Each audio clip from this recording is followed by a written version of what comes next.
पाकिस्तान ने हाल ही में जो भारत को पहलगाम की सूरत में ताजा जख्म दिए हैं, 26 घरों के चिराग बुझा दिए, वो शायद ही कभी हम भूल पाए। करीब 8 दशक हो चुके हैं जब पाकिस्तान अपने नापाक मंसूबों के लिए भारत को लहूलुहान करता रहा है, और यही वजह है कि शायद कभी भी सरहद पर सुकून नहीं रहा।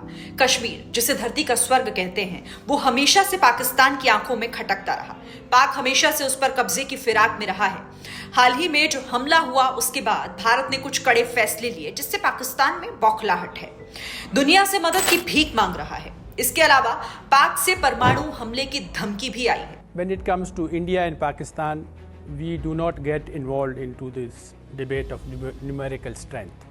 We in Pakistan will use the full spectrum of power, both conventional and nuclear. इस कायराना घटना के बाद दोनों देशों के बीच युद्ध की स्थिति बनती हुई दिख रही है। परमाणु हमले की बात उठी है तो यहां पर यह जानने वाली बात हो जाती है कि आखिर भारत में परमाणु हथियारों का कंट्रोल किसके पास है। देखिए, दुनिया में सिर्फ 9 देश ही ऐसे हैं जो परमाणु संपन्न हैं। परमाणु हथियार इतने खतरनाक होते हैं कि अगर एक बार किसी देश ने दुश्मन देश पर उससे अटैक कर दिया, इसका इस्तेमाल कर दिया, तो बड़ी संख्या में लोग मौत के मुंह में जा सकते हैं। इतिहास में अभी तक सिर्फ एक बार ऐसा हुआ है जब परमाणु बम का इस्तेमाल किया गया, जब द्वितीय विश्व युद्ध में अमेरिका ने जापान के हिरोशिमा और नागासाकी पर परमाणु बम गिराया था। परमाणु बम के इस्तेमाल और कंट्रोल को लेकर हर देश की अपनी अलग पॉलिसी है। कई देशों में इसका कंट्रोल राष्ट्र प्रमुख के पास होता है, तो वहीं कुछ देशों में सेना इन्हें अपने कंट्रोल में रखती है।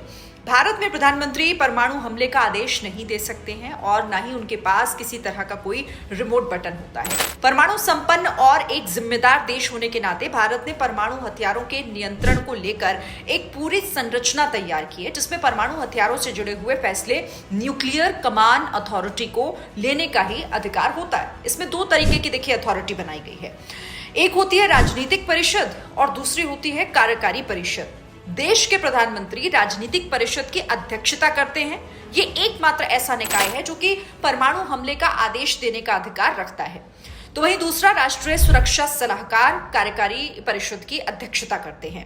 कार्यकारी परिषद को राजनीतिक परिषद के आदेशों का पालन करना होता है।